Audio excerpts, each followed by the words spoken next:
I was going to tell the kids when they were up here a little more, but we didn't have time, about my great-grandmother Shrigley, who lived in that same house and was quite a character.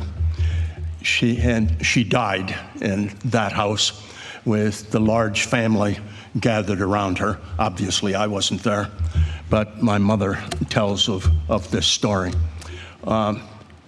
Grandma Shrigley had, she went barefoot most of the time around the house and outside as well. And she also had a pet pig named Patty, who spent a great deal of time inside the house following her around. And the family used to joke about that, and my grandfather wrote a poem about an Irishman who had a pet pig, Patty, and so on and so forth, and kind of making fun, and the whole family used to sing that. Anyway, I think the pig eventually found its way to the dinner table, if you catch my drift, and so the story came to an end. Anyway, I just had to share that little anecdote.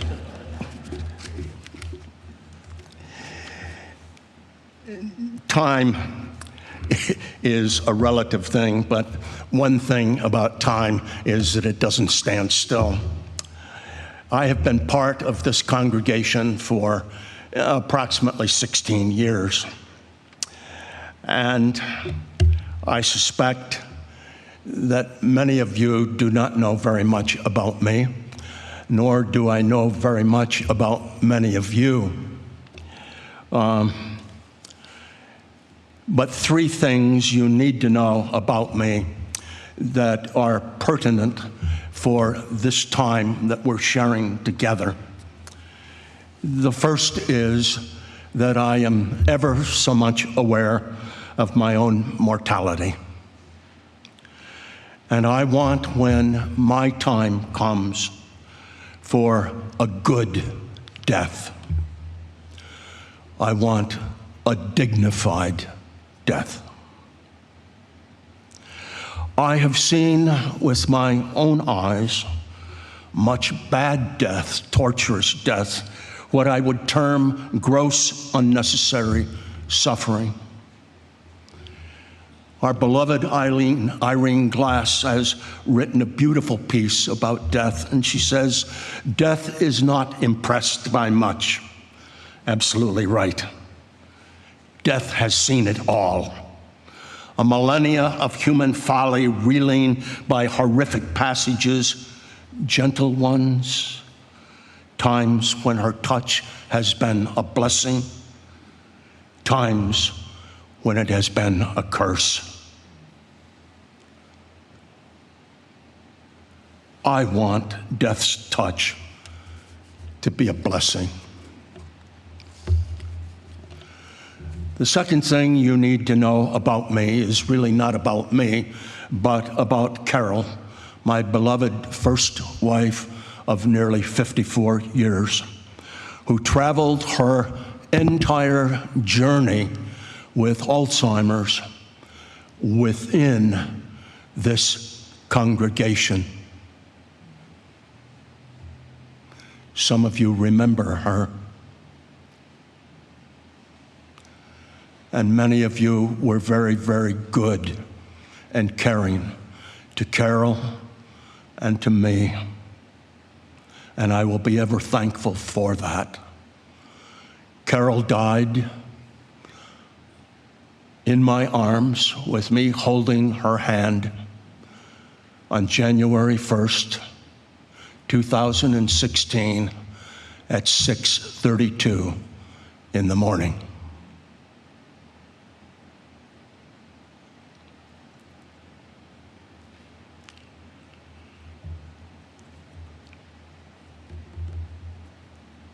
Third, along the way, and not surprisingly, I became an active member of Final Exit Network And you have a little bit of information on Final Exit Network in your bulletin. Final Exit Network is a Death with Dignity organization. And I ended up, for reasons that are somewhat beyond my comprehension, but I was invited to join the Speakers Bureau, and I have made full-fledged hour-and-a-half presentations and some shorter ones in many churches in Maryland and Virginia and West Virginia and New York State and Connecticut and Pennsylvania and Connecticut.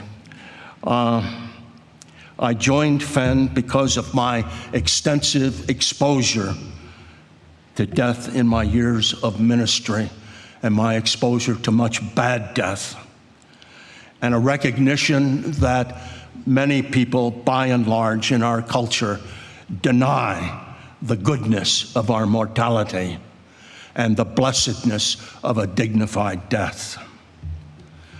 One year in a large church that was diminishing in numbers, obviously, I had 53 funerals and memorial services. In 1 year, you do the math. But I also joined FEN because of its vision and purpose, and the belief that every person who suffers with an intractable medical condition of any kind should have the option to die legally and peacefully. And we do not at this moment.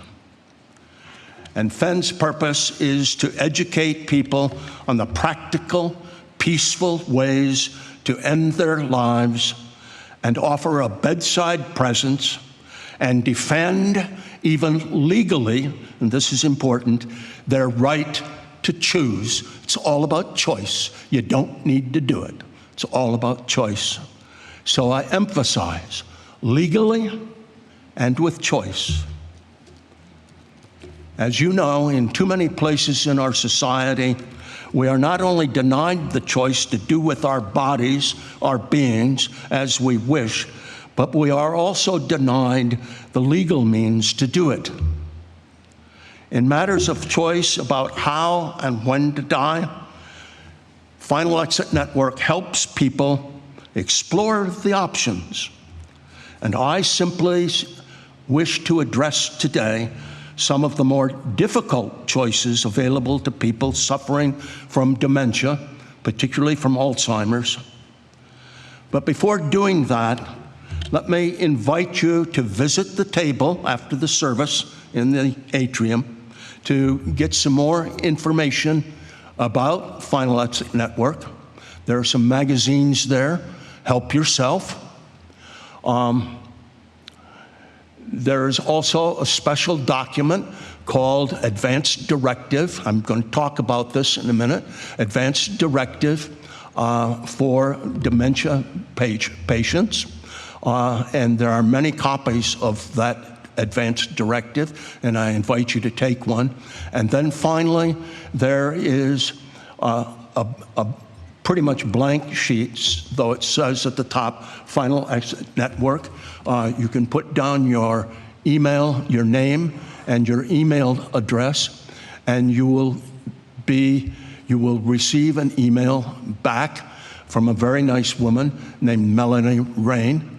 It's perfectly confidential, but it gives you an opportunity to find out more about Final Exit Network if you are interested. So, I want to emphasize two major pieces of FEN.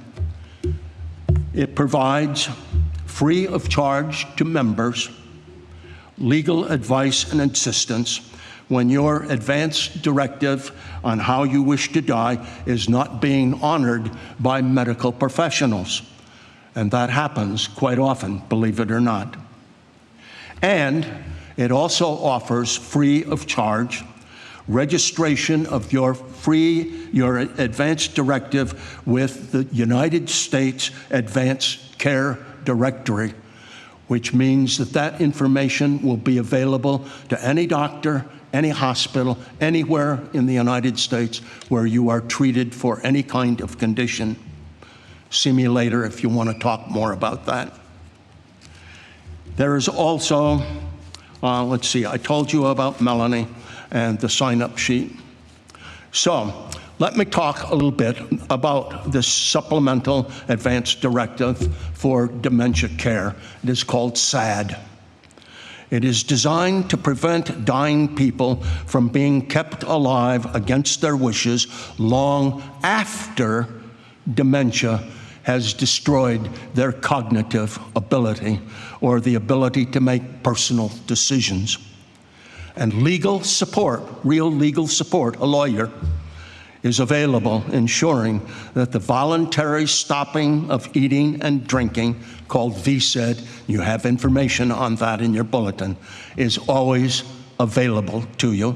It's just an option. You don't need to do it. You need to know, however, that in the United States, it is legal for all of us. You have always had the right to decline medical treatment that you don't want. Bob just told you of an instance with his mother. She declined that medical treatment that was offered to her. You don't have to have the tubes put in. You don't have to have the chemo. You don't have to have the operation.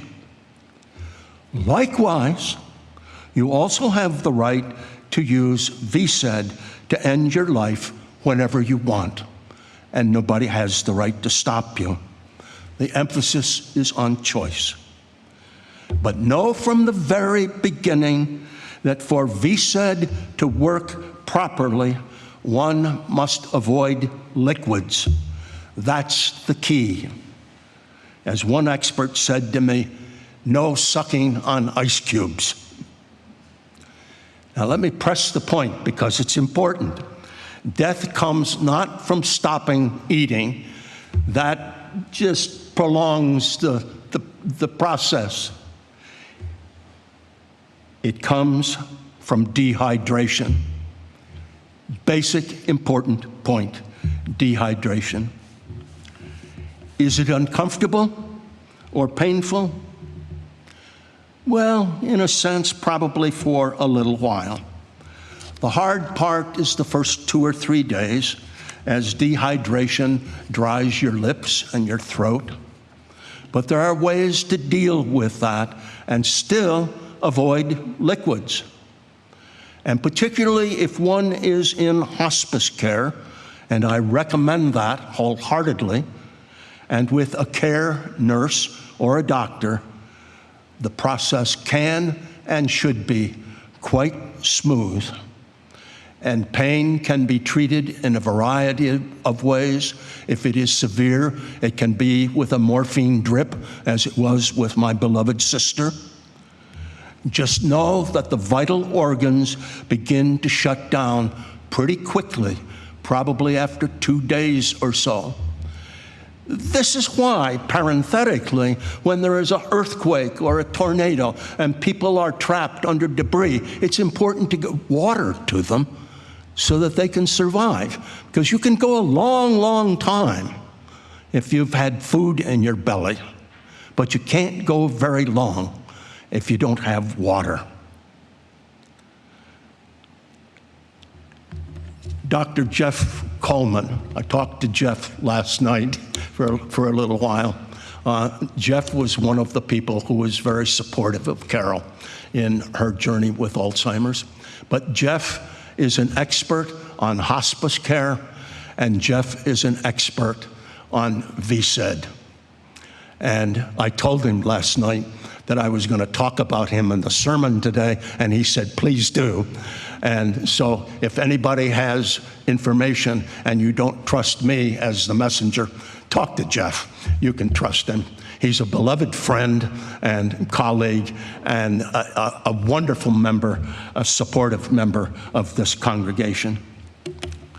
So I've talked about this directive with the acronym SAD. It takes us into new and revolutionary territory. Medical aid in dying, which is for people who are competent and who can get an injection and have their life taken immediately, is not available in the state of Maryland. It is in 12 or 13 other jurisdictions in the country, but not in Maryland. Steve Buckingham can tell you about that and how it is tied up in committee in Annapolis. I'm saddened that we don't have that in Maryland, but we do have VSED.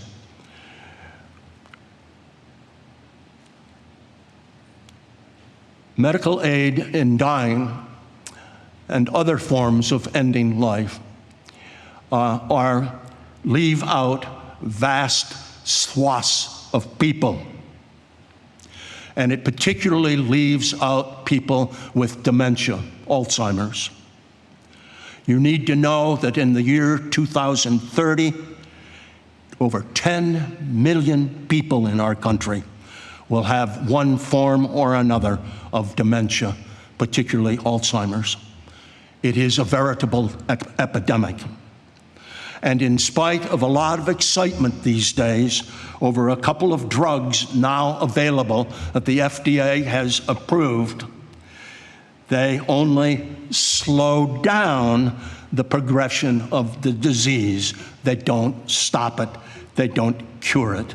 There is no cure for Alzheimer's. SAD, as the title indicates, is executed in advance while the person is in the early stages of dementia, but still perfectly competent to mentally give power of attorney to an agent and to specify the use of VSED when it is determined that life no longer has meaning. And so the document declares the choice to die naturally by not eating and drinking at an end point. And it is the person who is still competent who determines what that end point shall be.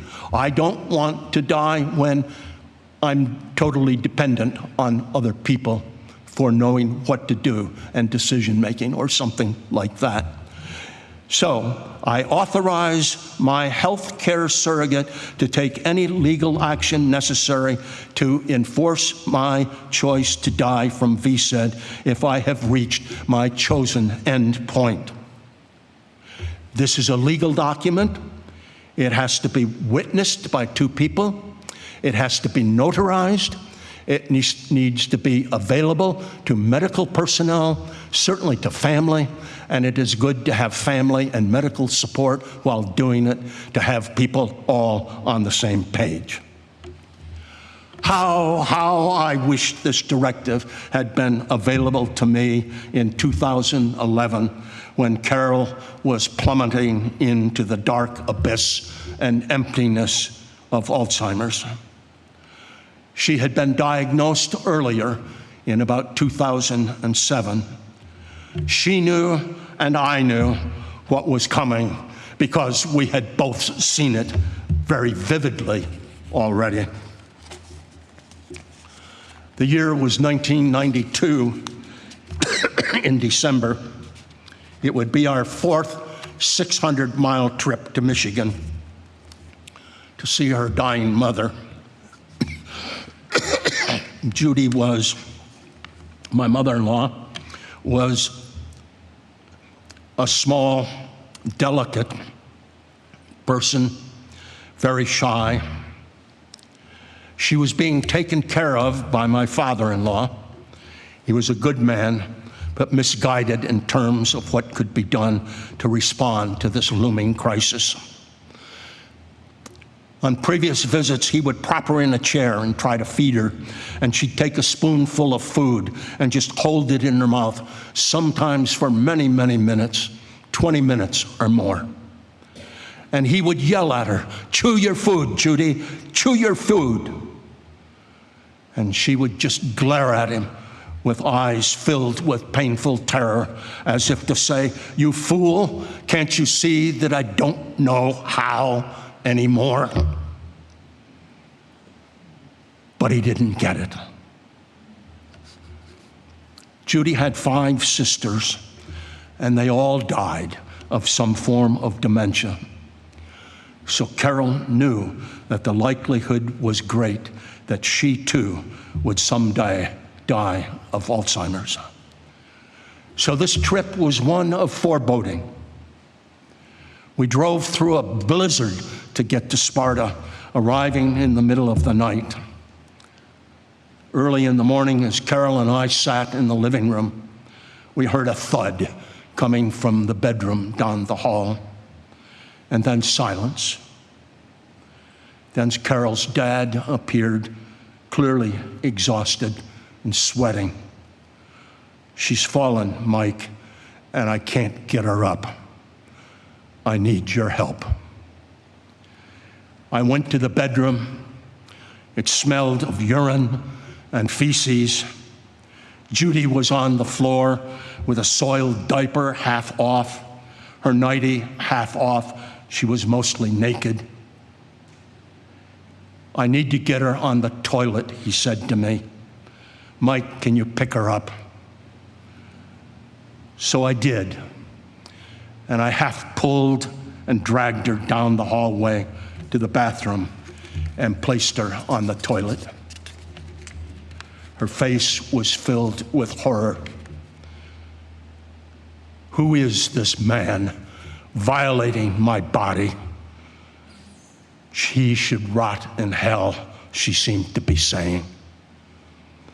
A washcloth appeared from somewhere, and I wiped her and tried to clean her up a bit.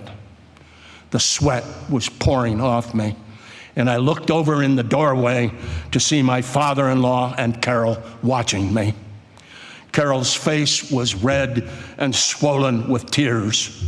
She was crying uncontrollably. And I went to her there in the doorway, and she pulled me to her so tightly that it hurt. I could feel her very rib bones.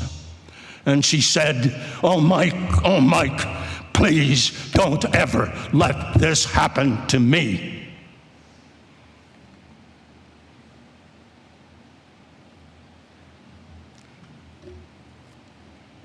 I tried as hard as I could, given the restraints upon me. Hospice helped for the last 8 months of her life. And Sea Raven, bless her soul, helped immensely, mostly taking care of me. So Carol's journey was not nearly as horrific as her mother's, but she would have signed this advance directive in a heartbeat. And it should come as no surprise to you that I view this directive as a work of compassion and as a work of love. And copies of it are available on the table in the atrium. I just remind you of that. It may not be for everyone, but know that it presents a choice that seeks to honor the goodness of life and the sweet dignity of death that brings peace from pain and suffering. Amen.